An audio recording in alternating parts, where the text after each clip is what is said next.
Very good morning and welcome to Breakfast News. In the next 1 hour, we'll get you all the latest news and updates.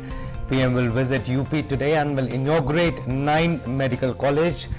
The day of the JNK visit of Home Minister Amit Shah also will have an elaborate story on that, and 67th National Film Awards will be conferred upon today, a detailed story on that also. So it's a power-packed 1 hour. My name is Abhishek Mahajan and with me is my colleague Preeti. Good morning, Preeti. Good morning, Abhishek, and a warm morning to all of you. Yes, it's the first comprehensive show we get for you every morning, Breakfast News, to make sure that your morning starts on the right note, begins on the right note, and to make sure that your tea or coffee tastes even better, we bring you everything that's making it to the headlines. We'll get to national updates, international updates, also updates from the business, sport, enough to keep you engaged for the next 1 hour. First, the top stories.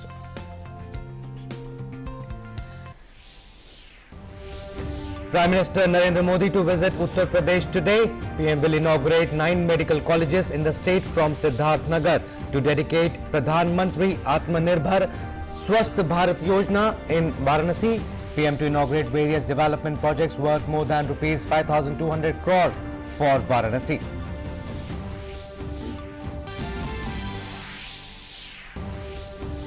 Union Home Minister Amit Shah on a 3-day visit to Jammu and Kashmir. Home Minister inaugurates IIT campus in Jammu, lays the foundation stone of Udhampur Medical College, reviews development projects in Jammu, says no one will be allowed to create hurdles in development of Jammu and Kashmir.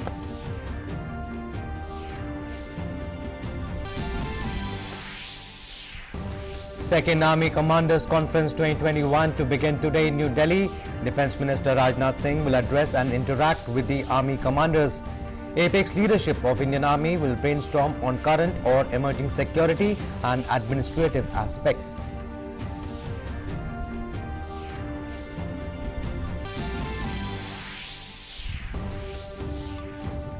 '67th National Film Awards, India's most prestigious film awards recognizing excellence in cinematic achievements, will be conferred today at a ceremony in national capital. Veteran actor Rajnikant to be conferred with Dada Saheb Phalke Award.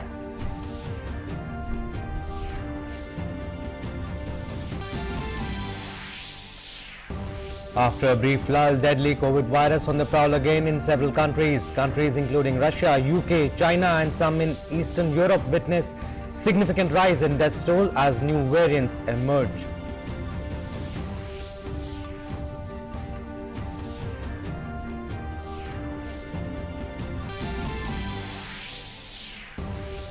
In the T20 World Cup, Pakistan defeated India by 10 wickets at Dubai International Cricket Stadium.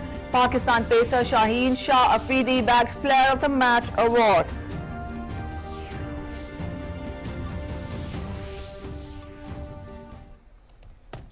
Alright, those are the top stories. Let's get to the news in detail. We begin with the national headlines first. Absolutely, it's a big day for the health and medical facilities of Eastern Uttar Pradesh. Prime Minister Narendra Modi will be dedicating 9 medical colleges to the state today. He will also address a public meeting near the upcoming college in Siddharth Nagar, and then he would travel to Varanasi, where he will launch the Pradhan Mantri Atmanirbhar Swasth Bharat Yojana. A report. Siddharth Nagar is all decked up for the mega event, and this 100-seat Pandit Madhav Prasad Tripathi Medical College, equipped with all the modern facilities, says it all. The student should have a skill-based modules on dummies. Then they can touch a patient. They will have studies on dummies like suturing, like CPR, how they should give CPR, how they will suture, how will they do normal delivery. NMC has a norm in 2019 that every new student should work first on the dummies and then go to the real patient. Serving the vision of a new Uttar Pradesh, one medical college for each district. This medical college has been greatly welcomed by locals. Now they need not rush to Gorakhpur during times of medical emergency. इससे हम लोगों को काफी फायदा और गरीब जनता के लिए तो बहुत विशेष फायदा है। बच्चे हैं, बच्चन का देखभाल करी है, सब फायदा हुई। दौरा हम लोग जावा जाए वहाँ पर। अब दिक्कत यही होती थी, जैसे यहाँ पर पेशेंट आते थे हम लोग, तो उनको ज्यादा कुछ होता तो रेफर करते थे यहाँ से, तो उसको गोरखपुर लेके जाना पड़ता था। Prime Minister Modi will also inaugurate 8 more medical colleges worth 2,329 crore rupees in the region. This includes Etah, Hardoi, Pratapnagar, Deoria, Ghazipur, Mirzapur, Fatehpur and Jaunpur. This facility, this medical college would go a long way in serving the medical needs of the people of this region, which was supposed to be quite backward. The Prime Minister will also launch Pradhan Mantri Atmanirbhar Swasth Bharat Yojana in Varanasi on Monday. It will be in addition to the National Health Mission, filling critical gaps in public health infrastructure. The Yojana will be supporting 17,788 rural health and wellness centers in 10 high-focus states, 11,024 urban health and wellness centers to be established in all the states, critical care services to be available in all the districts with more than 5 lakh population. Integrated public health labs will be set up in all the districts. The National Institution for One Health and 4 new National Institutes for Virology to be set up. Regional research platform for WHO Southeast Asia region and 9 biosafety level 3 labs to be set up. 5 new regional National Center for Disease Control to be set up. Prime Minister will be dedicating projects worth 5,189 odd crores and also inaugurating the flagship Pradhan Mantri Atmanirbhar Swasth Bharat Yojana. Meanwhile, Varanasi is all set to add another list of developmental projects to its kitty, from ring roads to major highway connectivity to public amenities like multi-level car parking and beautification of tourist places. Varanasi is all set to witness another golden chapter in its developmental journey. Revitalization of 5 of the ghats that has been done by Smart City Mission, it will be inaugurated by Honorable Prime Minister. Along with that, there will be 2 new ghats near Kathi village, which is famous for Markandeya Mahadev Mandir, Ganga Gomti River Sangam Ghat and Kathi Mahadev Mandir Ghat. These 2 new ghats will be inaugurated by Honorable Prime Minister. Prime Minister Modi's very significant visit to Uttar Pradesh will be a major boost for the existing healthcare infrastructure of the country, as well as marking the inauguration of major developmental projects across different sectors worth over 5,200 crores in the city. With Vishal Baristo in Siddharth Nagar and Meghna in Varanasi. Bureau Report, DD India. And the upcoming medical colleges in eastern Uttar Pradesh would not only serve the medical and health needs of the people, but would also provide education facilities to the medical students. Vishal Baristo speaks to Dr. Salil Kumar Srivastava, Principal Pandit Mahadev Prasad Medical College, Siddharth Nagar. Here at Madhav Prasad Tripathi Medical College, this is going to be inaugurated by the Prime Minister, and the Principal of the Medical College is with me, Dr. Srivastava. Let's talk to him and find out. Dr. Srivastava, it's going to be a huge opportunity, especially for Siddharth Nagar. First of all, what do you say about it?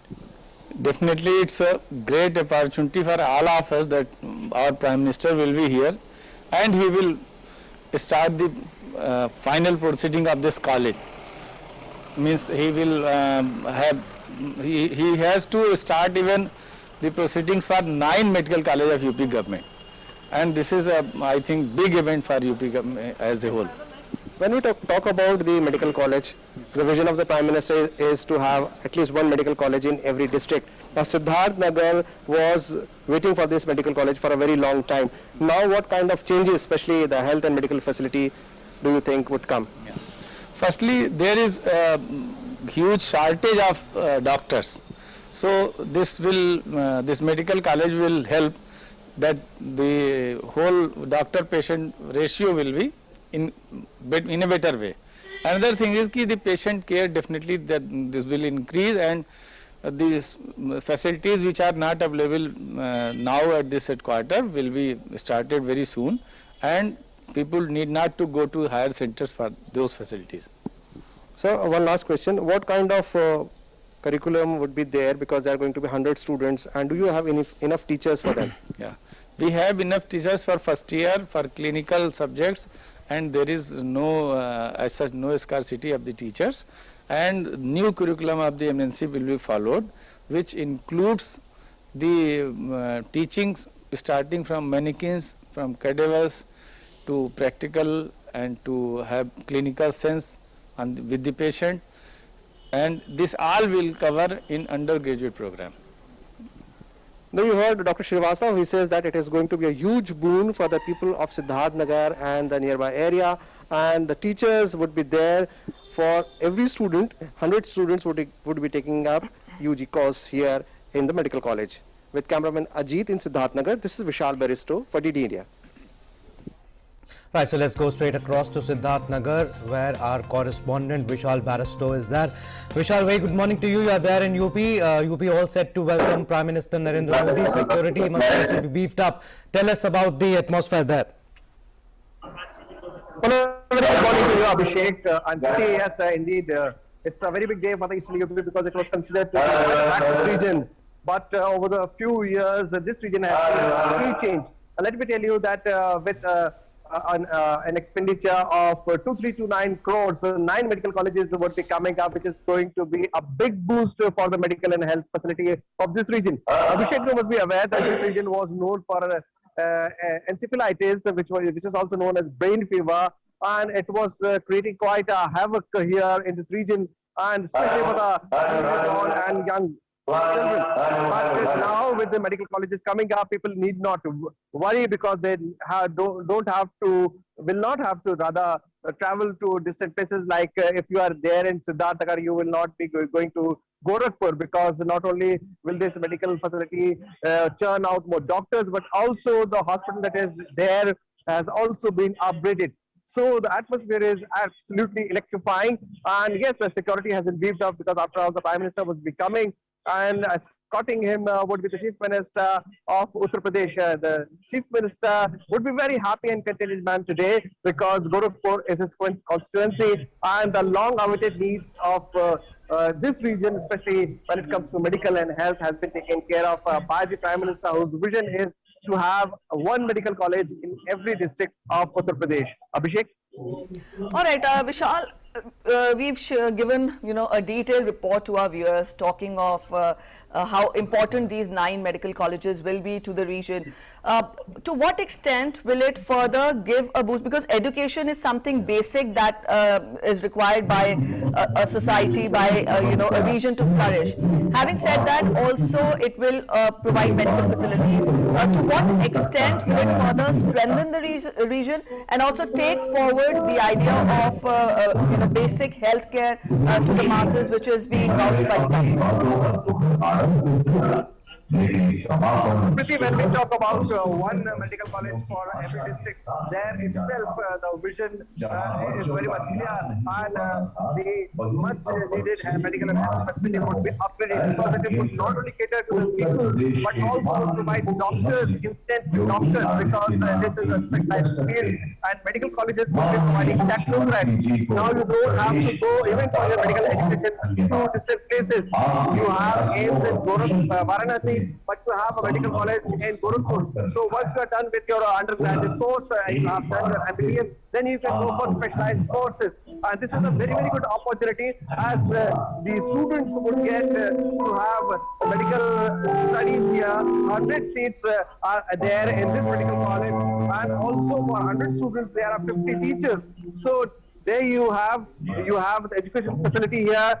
That would finally serve the society at large. So this is a very good initiative taken by the Modi government, and under the leadership of Yogi Adityanath, Eastern UP especially has seen a sea change, because this area was considered to be quite backward, and medical and health was very, very in a very bad state. But now with medical colleges coming up, you have AIIMS there in Varanasi, which is also not very far, and also you have Gorakhpur, and now medical colleges in 9 different places, Etah, Jaunpur. So these medical colleges would not only provide education facilities, but also would help the people at large, but at the same time would also provide education, employment opportunities to the youngsters who want to become doctors of tomorrow. Absolutely, Vishal. Big day for health and medical facilities of Uttar Pradesh. Thank you, Vishal. Thank you for giving us your vital inputs.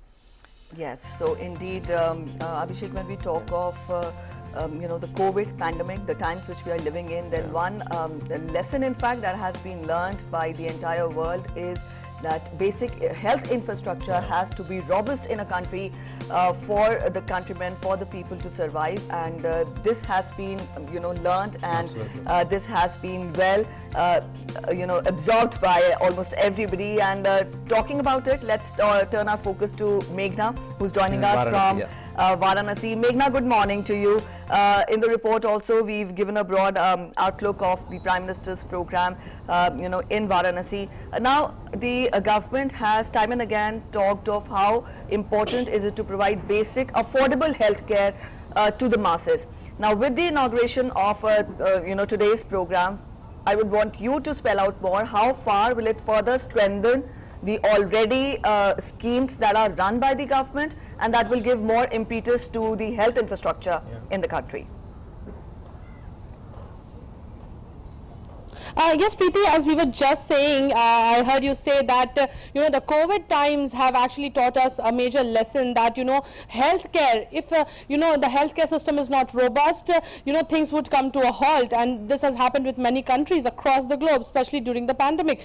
But what we have seen is that the government has been trying to improvise with every lesson learned and with every exercise that happened during the pandemic. And the reason that on 1st February 2021, in the budget, it was decided that this Pradhan Mantri Atmanirbhar Swasth Bharat Yojana will be launched, and it was announced in the budget on 1st February 2021 with an outlay of over 64,000 crore rupees over a period of 6 years. So definitely the government had already planned that how the health system can be made more robust, and that is what Prime Minister Narendra Modi is going to launch from here today. So definitely in a very short span of time, all the planning has been done, and when we talk about, several areas in which strengthening of health infrastructure is being done, because not only it is important that the affordable health is available to all, it is even more important that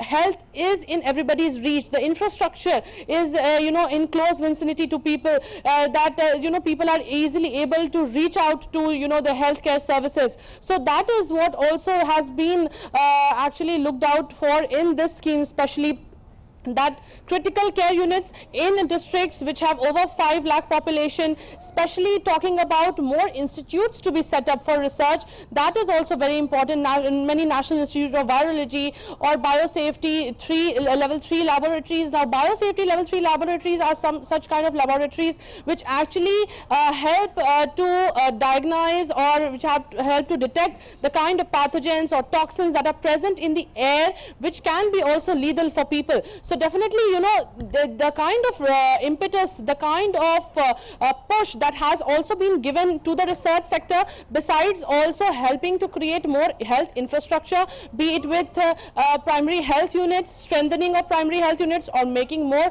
health units available. We have also seen in the past, especially during the vaccination drive, that the health and wellness centers have proved to be very important, especially because, at several these health and wellness centers, vaccination drives have happened. The reason, and these health and wellness centers are in very close vicinity to where people live. The reason that many people have been able to just walk into vaccination centers and get their jabs. Besides that, also a very important aspect is also being dealt here is on diagnosis of diseases, surveillance of diseases. Integrated labs are going to be set up. Besides that, surveillance will also be done. IT surveillance will also be enabled with the launch of this scheme, so that any kind of outbreak of a disease can also be detected. And when we see that there are not only pandemics or epidemics, but there are also local regional outbreaks of diseases, for example diseases like dengue and all those. So definitely the surveillance is very important. Maintaining a robust data which can be updated time to time, that will be very important, and such surveillance will help to actually get the data, and especially focus on the states where more strengthening of infrastructure or more help to tackle any outbreak is required. And also another very important aspect is training of health professionals. So with this, training of health professionals will also be done. We have seen during the pandemic that several people had been trained to, for quarantine centers, for, vaccination jabs and all those things. So definitely, a major push to the health sector this scheme is going to give, and not only in terms of infrastructure but also research, diagnosis, training of health professionals. So an overall infrastructure development, not only in terms of the buildings or the concrete infrastructure that we see, but also the quality of health that the people are going to get. Right, Meghna, like you mentioned, major push to the health sector, and the objective of the scheme is to fill critical gaps in public health infrastructure. But again, you mentioned about the surveillance, IT-enabled disease surveillance system by developing a network of surveillance laboratories at block, district and regional and national level. This is big, and this is when Prime Minister Narendra Modi always talks about the technology being used in whatever sector. So this is very important, IT-based disease surveillance system. Can you elaborate more on this? How, in the sense that how will this work?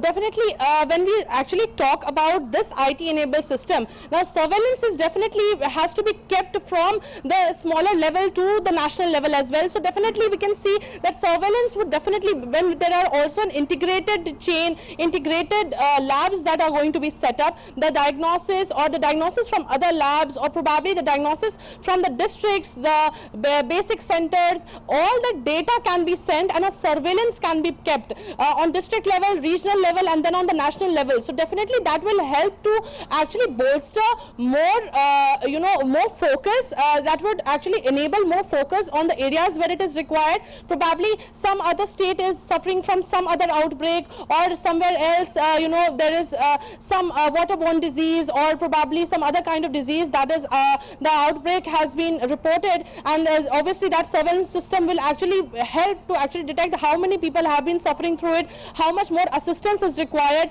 in the healthcare sector to that state or to that particular region or to that particular district. So definitely that is also that is going to help to actually coordinate a mechanism to combat outbreaks of diseases, and besides also maintain a database of how many people are suffering and how all these how the mechanism of healthcare infrastructure works.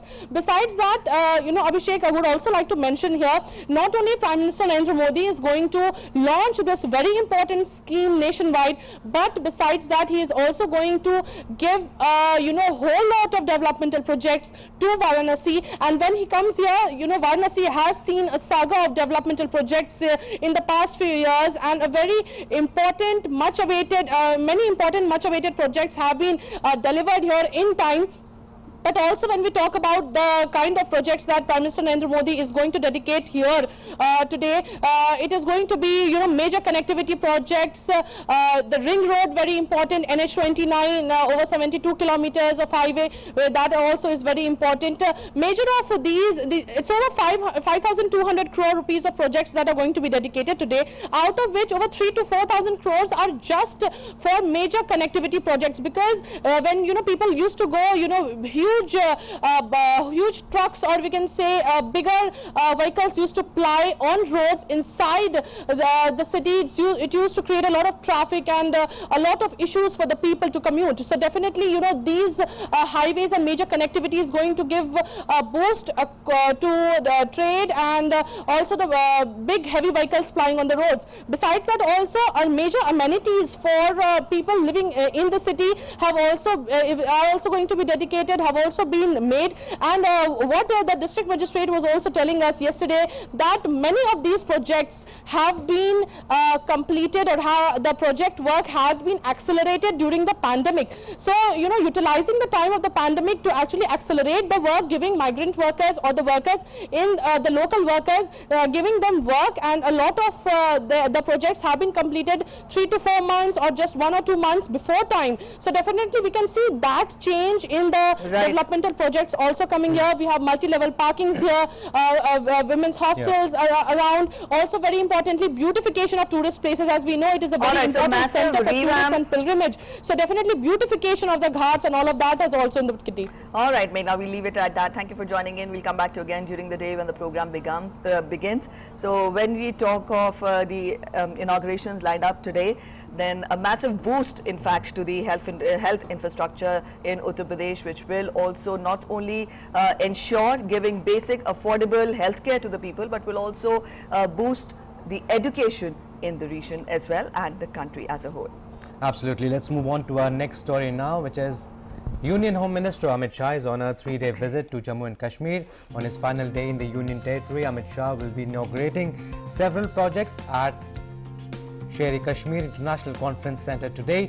Yesterday, he inaugurated the new campus at IIT Jammu and also laid the foundation stones for various development projects in Jammu.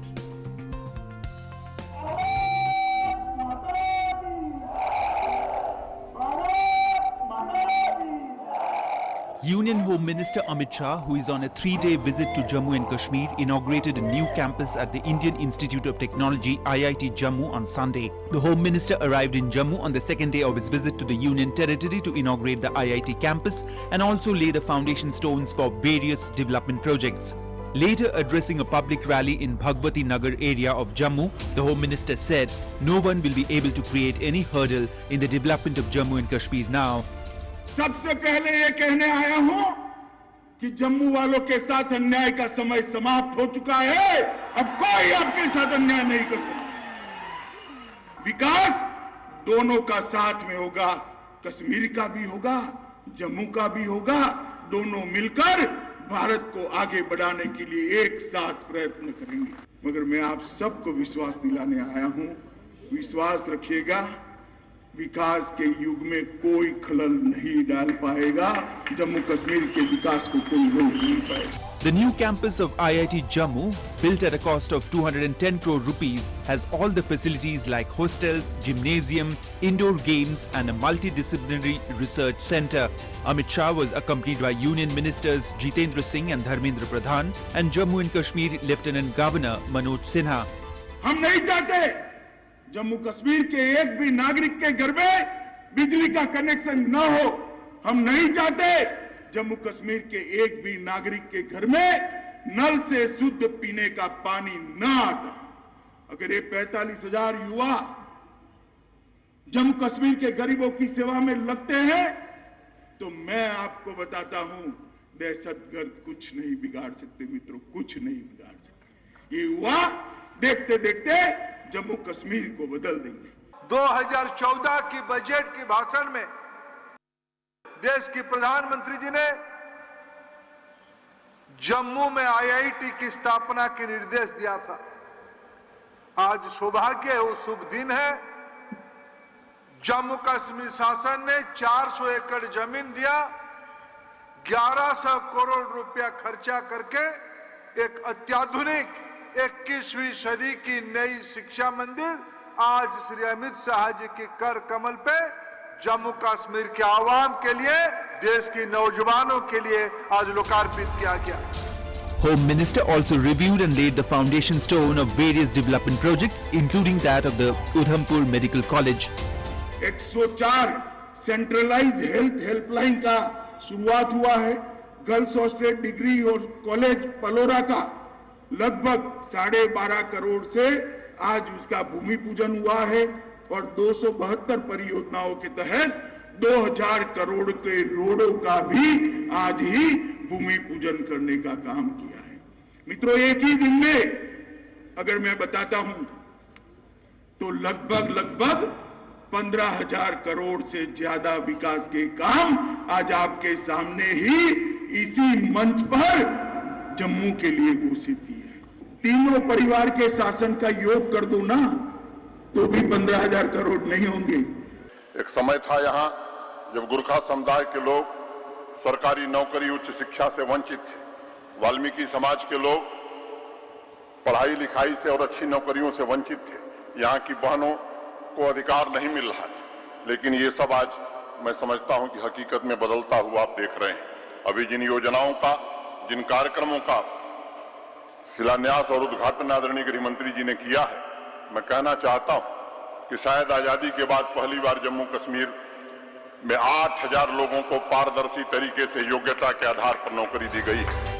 This is Amit Shah's first visit to the Union Territory since the abrogation of Article 370 in August 2019, which stripped Jammu and Kashmir of its special status. He said development has picked up pace in the Union Territory after 2019 and grassroots democracy has been restored at the Panchayat level. Amit Shah later also paid obeisance at the Digyana Sahib Gurdwara in Jammu. Ramesh Raina and Vikas Sarti's report for DD India. The 67th National Film Awards will be conferred today at a ceremony in the national capital. The awards, which were announced in March this year, will honor the best Indian films certified in India between 1st of January and December 31st, 2019. The ceremony was originally slated to be held on 3rd of May 2020 but was postponed due to the pandemic. Veteran actor Rajnikant, fondly called as Thalaiva by his fans, will receive the 51st Dada Saheb Phalke Award. That is the highest film honour in the country. Rajnikant, who is also the recipient of Padma Vibhushan, has featured in Bollywood as well as South Indian films. Besides, Best Feature Film Award will be given to Malayali film Marakar, Lion of the Arabian Sea. The Best Actress Award will be conferred upon Kangana Ranaut for Panga and Mani Karnika, the Queen of Jhansi, while the Best Actor Awards will be shared by Manoj Bajpayee for Bhonsle and Dhanush for Asuran.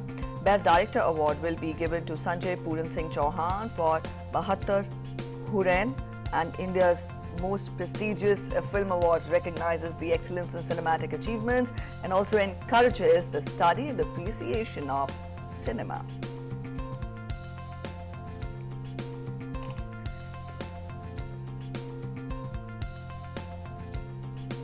Right, so Prime Minister Narendra Modi will be travelling to Rome, Italy and Glasgow, UK from 29th October to 2nd November to attend the 16th G20 Summit and the World Leaders Summit of COP26. PM will be participating in the 16th G20 Summit in Rome from 30th to 31st October at the invitation of the Prime Minister of Italy, Mario Draghi. This will be the 8th G20 Summit that PM Modi would be attending. The forthcoming summit under the Italian presidency is centered around the theme People, Planet and Prosperity. Prime Minister Modi will also hold several bilateral meetings, including with the Prime Minister of Italy. Later, PM Modi will also travel to Glasgow to attend the World Leaders Summit of COP26 at the invitation of the Prime Minister of UK, Boris Johnson. Prime Minister will hold numerous bilateral meetings on the sidelines of COP26, including with Boris Johnson.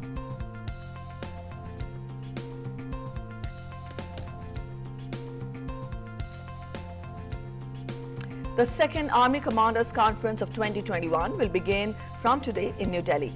The 4-day conference will conclude on October 28th, and the Army Commanders Conference is an apex-level biannual event which is held in April and October every year. During the conference, Defence Minister Rajnath Singh will address and interact with the Army Commanders.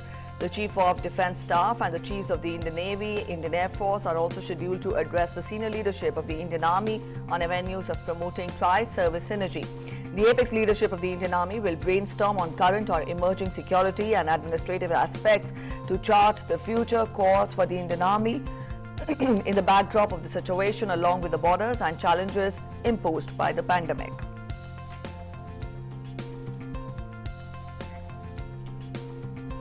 Heavy unseasonal rainfall in the hills has caused heavy floods and devastation in Uttarakhand.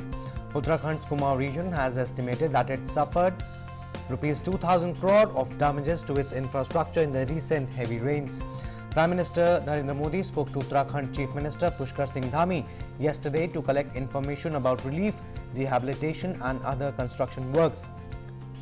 On Twitter, Dhami informed that he apprised the Prime Minister about the ongoing rehab works in the state and gave detailed information about the financial assistance and rehab schemes being given to the people affected by the devastation.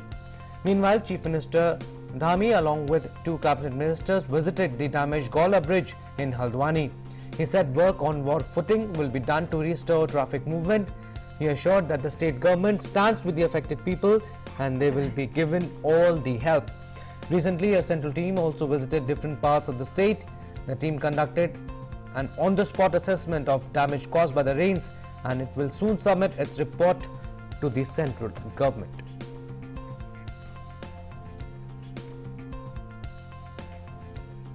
And now, international updates in our segment Across the Globe.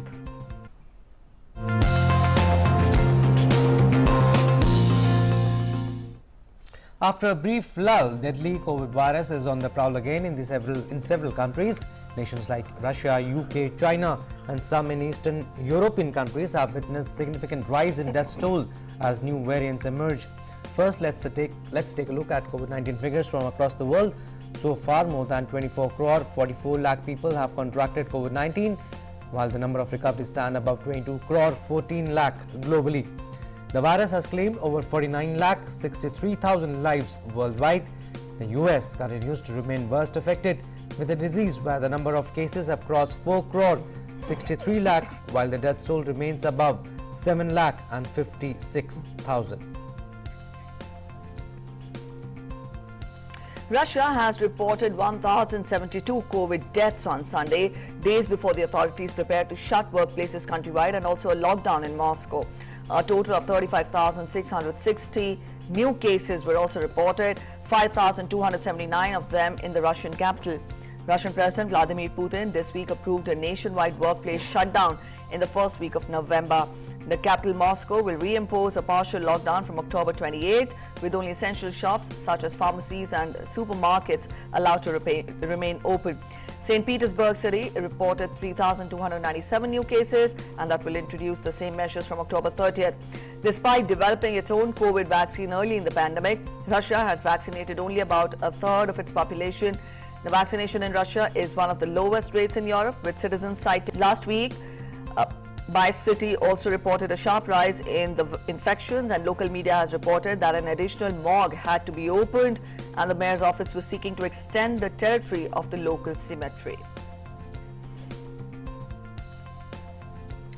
Britain's hospitals are already struggling to cope with an influx of patients ahead of an anticipated winter crisis. The country recorded highest number of new cases of COVID-19 since July over the past week, a day after Prime Minister Boris Johnson played down the prospect of a return to lockdown. According to the medical experts, emergency departments were already struggling to cope, and this is not something that's coming in the next couple of months. Some 3,33,465 people in Britain tested positive for COVID-19 over the past 7 days, up 15% on the previous week, and the highest total since the 7 days to July 21st. Death reports have risen by 12% over the past week, and the total since the start of the pandemic. New cases in Britain on Sunday stood at 39,962. Total deaths so far now stands at 1,39,533, the second highest in Europe after Russia. Government health advisors said on Friday that preparations should be made for the possible reintroduction of measures to slow the spread of the disease. Boris Johnson, however, said he did not expect a return to the lockdown.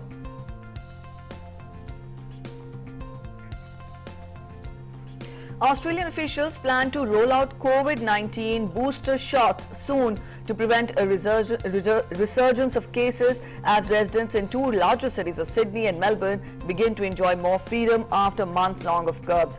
Also, Australia has ditched its COVID-0 strategy in favour of suppressing the virus after largely stamping out infections for most of this year. Officials are gradually shifting their focus to booster shots as double-dose vaccination levels in Australia's adults nears 75%. Almost 87% of the people above 16 have received their first dose since the national rollout began in February. New cases on Sunday stand at 2,232, increasing the total infections to 1,58,604. Victoria recorded 1,935 new cases and 11 deaths yesterday as the state moves towards a vaccinated economy in which only fully inoculated people will be allowed into venues. A 90% rate is expected around November 24th. Meanwhile, Melbourne will see more curbs eased next week when Victoria State reaches an 80% full vaccination rate starting on 29th of October, when 80% of people across Victoria are expected to be fully vaccinated.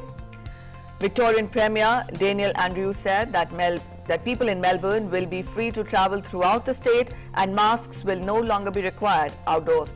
Australia no longer plans to rely on extended lockdowns to suppress the virus. Indonesia will gradually reopen parts of the country where COVID-19 vaccination rates are above 70%. President Joko Widodo, speaking at Southeast Asian Business Forum on Monday, said Southeast Asia should start loosening travel restrictions, including vaccinated lanes for inoculated arrivals with negative COVID-19 tests. He further said that it was important the region reforms to prepare for future health crisis.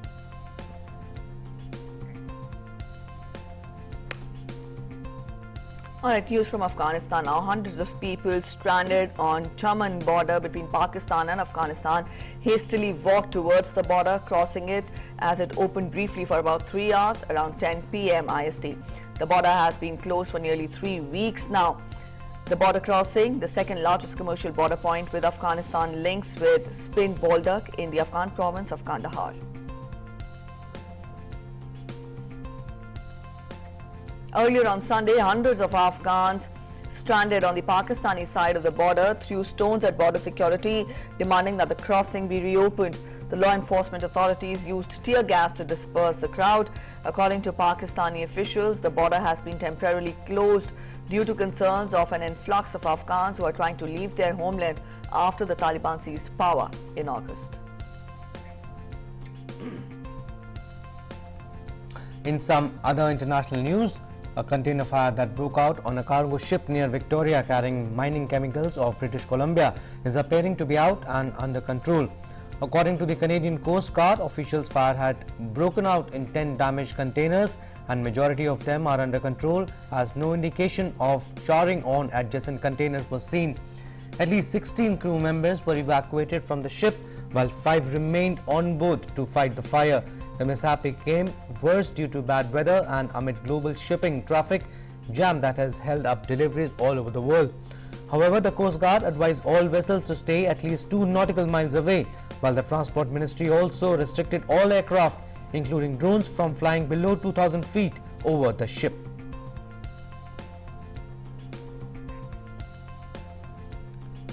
A deadly bomb blast has left at least 1 person dead and 7 others injured at a popular roadside eatery in the outskirts of the Ugandan capital, Kampala.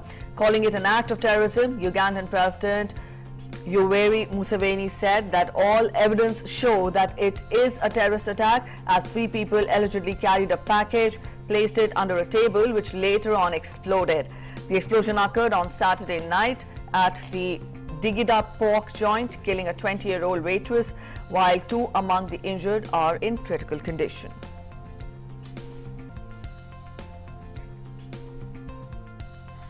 Uzbekistan votes in a presidential election on Sunday. The incumbent president Shavkat Mirziyoyev had no genuine opposition and is almost certain to win a second term.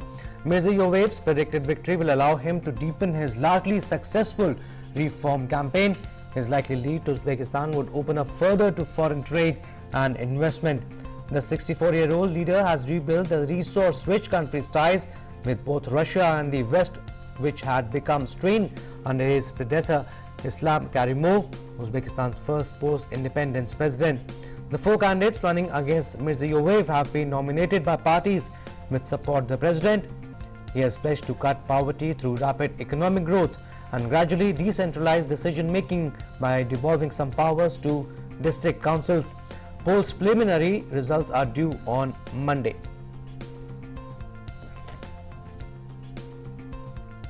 Mali's interim authorities will confirm a date for post-coup elections after national reform consultations in December. A representative of a UN Security Council delegation told media after the talks on Sunday, the United Nations Security Council delegation urged Mali to restore civilian rule after 2 coups in less than a year, as the ruling junta said that it needs more time to prepare for the transition. Mali's Prime Minister attended the meeting with the UNSC over the weekend to assess Mali's progress back to democracy following August 2020 overthrow of President Ibrahim Keita. In September, interim Prime Minister Shogil Mega said that the elections could be postponed by 2 weeks, 2 months, a few months, but that was the final decision that would be taken in October.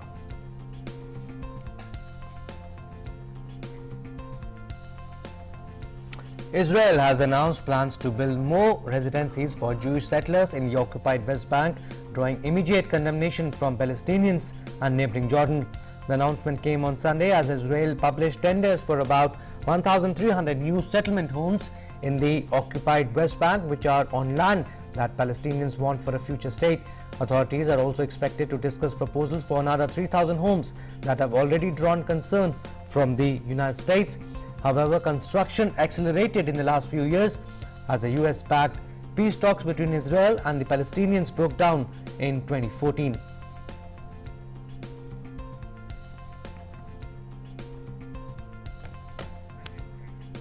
And up next, we get you the web news review.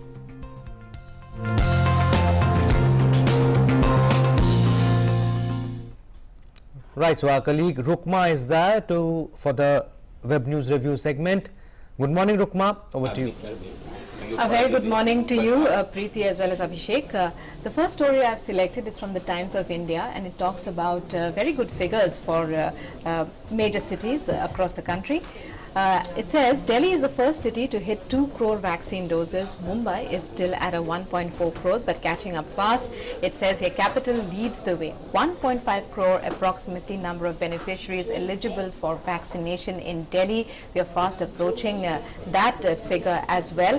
And 92 lakh approximate beneficiaries eligible for vaccination in the 18 to 44 age bracket. So it's dividing all those eligible beneficiaries. The health department, health workers clearly achieving major success as they work day and night in order to reach out to people to get themselves vaccinated.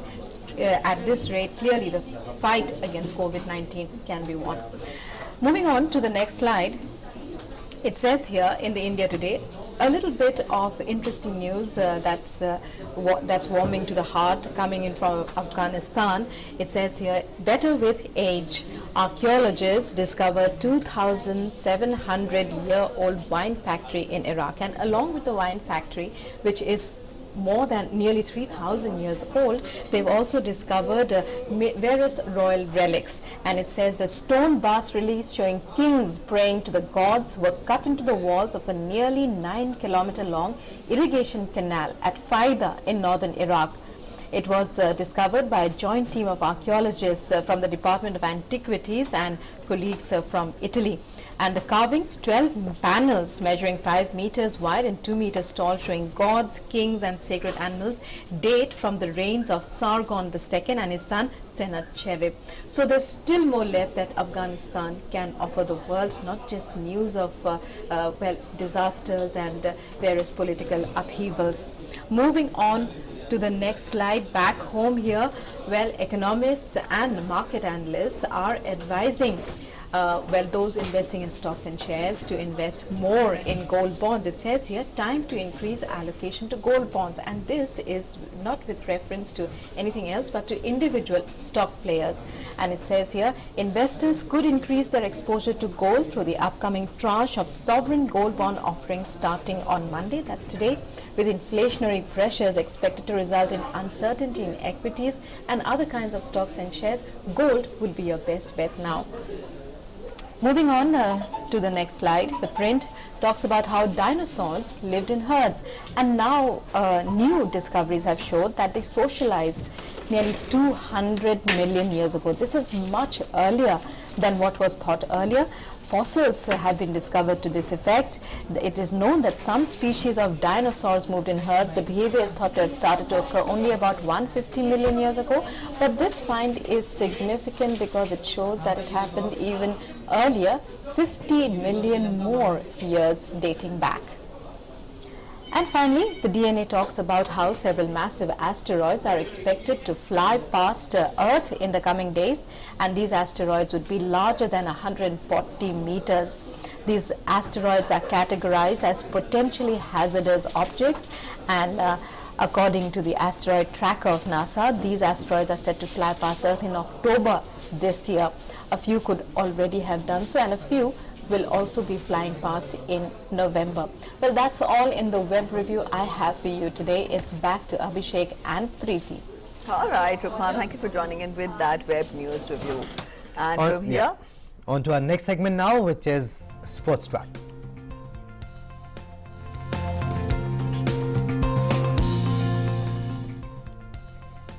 in match 1 of Group 1 of ICC Men's T20 World Cup, Pakistan defeated India by 10 wickets at Dubai International Cricket Stadium. Intent on breaking their run of losses, Pakistan restricted India to 151 for 7 after electing to field in the T20 showpieces blockbuster game. Pakistan then made light work of the target of 152, completing the win with 13 balls to spare. Skipper Babar Azam stroked his way to 68, while his opening partner Mohammad Rizwan smashed 79 as the Indian bowler struggled to contain the two batsmen. Earlier, Captain Virat Kohli led from the front with a half-century as India recovered from a disastrous start to post a challenging total. Football now, Liverpool swept to a stunning 5-0 win at arch rivals Manchester United as Mohamed Salah's hat-trick and Paul Pogba's red card condemned the host to one of the darkest days in their history. 10 years after Manchester City's infamous 6-1 victory at Old Trafford, Liverpool inflicted one of the most embarrassing losses United have ever suffered. It was Liverpool's biggest win against United since 1925 and moved them 7 points clear of Ole Gunnar Solskjaer's side in the Premier League table. Second place Liverpool are just 1 point behind leaders Chelsea as they chase the title.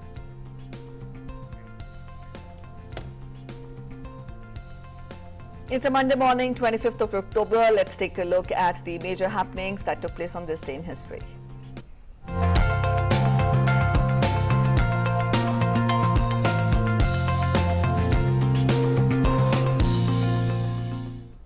And in today's episode of India's freedom struggle, we'll hear the tales of bravery of freedom fighter Hazra Singh, and we'll also see how on 25th October 1947, the erstwhile princely state of Mysore got its first democratically elected chief minister.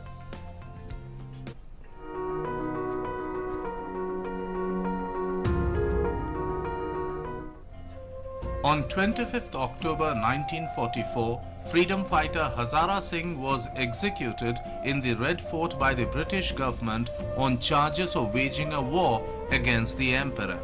Hazara Singh hailed from Jhangilana village of Hoshiarpur district in Punjab. He served in the Punjab regiment of the British Indian Army. When Subhash Chandra Bose waged war against the British Empire as the leader of the Indian National Army, Hazara Singh volunteered to join the INA. He served the INA as a Havaldar in the 3rd Guerrilla Regiment. Hazara Singh took part in the battles in Burma where he was captured by the British.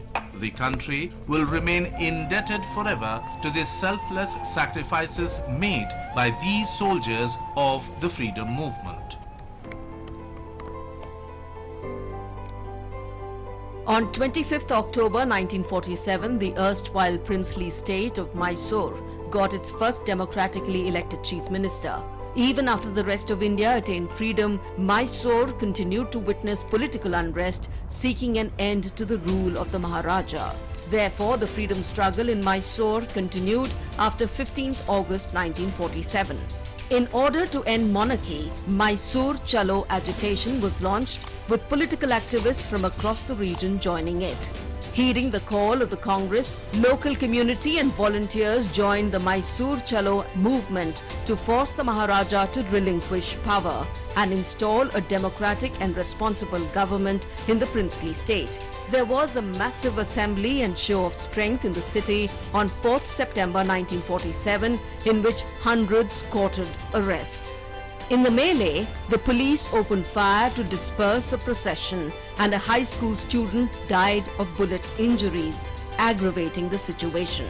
Sensing the public mood, the last Maharaja, Jayachamaraja Wadiyar, conceded to the agitators' demands and announced his decision to hand over the reins to a democratically elected government, thereby accede to the Indian Union on the 24th of October 1947. The Maharaja's decision to step down paved the way for K.C. Reddy to become the state's Chief Minister on 25th October 1947. He was a member of the Constituent Assembly. After India's independence, he remained at the forefront of the Mysore Chalo movement and went on to become the first Chief Minister of the state and served in the post from 1947 to 1952.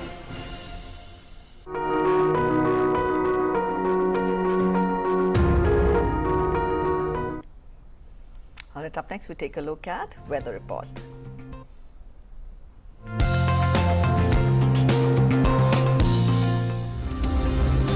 As per the report from IMD, with setting in of northeasterly winds and the low tropospheric levels over Bay of Bengal and extreme South Peninsular India, the southwest monsoon is likely to withdraw from the entire country during the next 24 hours. And the northeast monsoon winds are also likely to commence over southeast peninsular India during the same period. Under the influence of the northeasterly winds and the lower tropospheric levels of Bay of Bengal and extreme South Peninsular India, light to moderate, fairly widespread to widespread rainfall and thunderstorm and lightning is likely over Kerala and Mahe, Tamil Nadu, Puducherry and Karaikal, and south interior Karnataka, over coastal Karnataka as well, and also over again Tamil Nadu, Puducherry and Karaikal till tomorrow.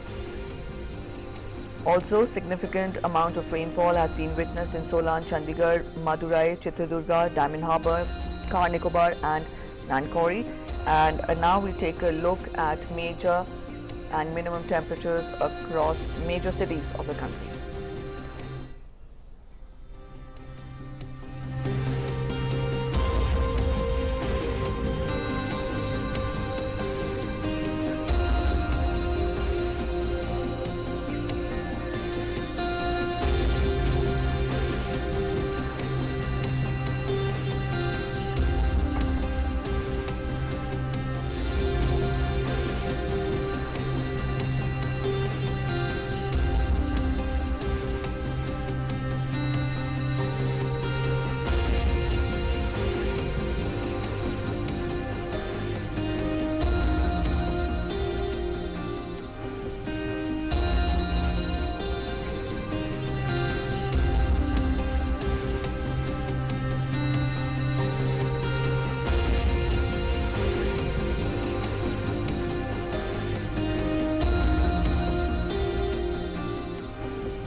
Alright, with that we end this edition of Breakfast News, but again on that mandatory note of reminding you to keep up the fight against the pandemic, wear a mask, wear it correctly and properly, and remember to keep following the COVID appropriate behavior, and all those eligible, please go and get yourself vaccinated. All this together will also further give momentum to the already successful vaccination drive across the country, and also the fight against the pandemic. Yeah, very, very important message by you, Preeti. And before we end this show, prepare yourself to be amazed as we'll leave you with the amazing glimpses of some specially able para skaters who may have lost their limbs but never the passion.